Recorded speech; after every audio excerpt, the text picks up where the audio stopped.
മലക്കുകളാകുന്ന മലക്കുകൾ എന്റെ റൂഹുമായി അവർ വാനലോകത്തേക്ക് പോകുമ്പോ മലക്കുകളെ ചോദിക്കും, ഇത് വിജയിച്ചവന്റെ മയ്യത്താണോ അല്ല പരാജിതന്റെ മയ്യത്താണോ?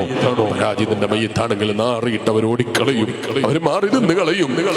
കേൾക്കുന്ന വിശ്വാസികളെ, ഇത് കണ്ടു നിൽക്കുന്ന എനിക്ക് എന്റെ ശരീരത്തിൽ ഞാനിപ്പോ ഇവിടെ വരുമ്പോ അതിന്റെ സദസ്സിലേക്ക് വരുമ്പോ എന്നെ സ്നേഹിക്കുന്ന ആളുകൾ അവരുടെ അടുത്തേക്ക് വരുമ്പോ എന്നെ മണക്കരുത് എന്ന് വിചാരിച്ച്, അല്ലെങ്കിൽ അവർക്കൊരു പരിമളം ഉണ്ടാകണം എന്ന് വിചാരിച്ച് ഞാൻ എന്റെ ശരീരത്തിൽ സുഗന്ധം പ്രയോഗിച്ചിട്ടുണ്ട്.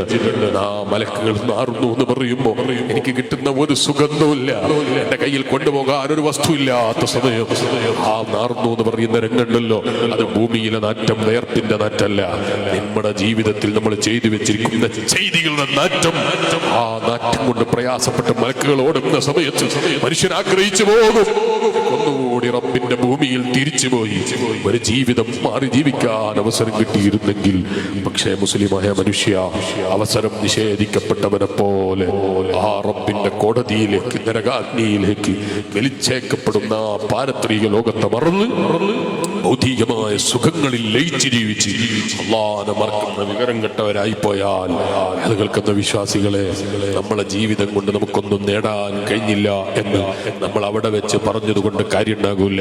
ജീവിതത്തിൽ സാധുകൾ വേണം, കൊട്ടാര സമാനമായ വീടുകളല്ല. അത് നിങ്ങൾക്കുണ്ടെങ്കിൽ നിങ്ങൾ സമ്മാനമായത് ഉണ്ടാക്കിക്കോളൂ, അതിനെക്കുറിച്ചല്ല എന്റെ ചർച്ച. സ്വർഗത്തിൽ ഒരു വീട് പണിയാൻ സാധിക്കണം. ഏത് വീട്ടിലാണെങ്കിലും, കൊട്ടാരത്തിലാണെങ്കിലും, കുടിലാണെങ്കിലും അല്ലാഹുവിനെ ഓർമ്മിച്ച് ജീവിക്കുന്ന ജീവിതം വേണം. മഹാനായ ഇമാമുൽ ആദം ഇമാം അബൂ ഹനീഫത്തുൽ കൂഫി റളിയല്ലാഹു അൻഹുവിനെ കുറിച്ച് പറഞ്ഞില്ലേ? ആ ഇമാമുൽ ആദം ഇമാം അബൂ ഹനീഫ റളിയല്ലാഹു അൻഹു രാത്രി പുലർച്ചക്ക് വീട്ടിൽ നിന്ന് കരയുന്ന ശബ്ദം അയൽവാസികൾ കേൾക്കുമായിരുന്നു. എന്നറിയോ? ഭാര്യയുമായി തർക്കിച്ചിട്ടല്ല, മക്കളുമായി കലഹിച്ചിട്ടല്ല, കുടുംബ കലഹവുമായിട്ടല്ല. മഹാനായ ഇമാം അബൂ ഹനീഫത്തുൽ കൂഫി റളിയല്ലാഹു അൻഹു രാത്രിയിൽ പുലർച്ചക്ക് തേങ്ങി കരയുന്നു. എന്തിനാണ് എന്നറിയോ? മുഴുവനായും അമലുകൾ ജീവിതത്തിൽ ചെയ്ത ഇമാമുൽ ആദം ഇമാം അബൂ ഹനീഫത്തുൽ കൂഫി റളിയല്ലാഹു അൻഹു കരയുന്നത്, പടച്ച റബ്ബേ, എന്റെ ഖബറിലെ ജീവിതവും എന്റെ മടക്കയാത്രയും ചിന്തിക്കുമ്പോ എന്റെ ജീവിതത്തിൽ ഞാനൊന്നും സമ്പാദിച്ചില്ലല്ലോ എന്ന ചിന്തയാണ്. രാത്രി മുഴുവൻ നിസ്കരിച്ച ഇമാമുൽ ആദം ഇമാം അബൂ ഹനീഫ റളിയല്ലാഹു അൻഹു സ്വർഗം പ്രതീക്ഷിച്ച് സന്തോഷത്തോടെ ഉറങ്ങാൻ സാധിച്ചില്ലെങ്കിൽ, അത് കേൾക്കുന്ന വിശ്വാസികളെ, എവിടെയൊക്കെയോ ഞാൻ മാറേണ്ടതുണ്ട്, എവിടെയൊക്കെയോ നമ്മൾ മാറേണ്ടതുണ്ട്.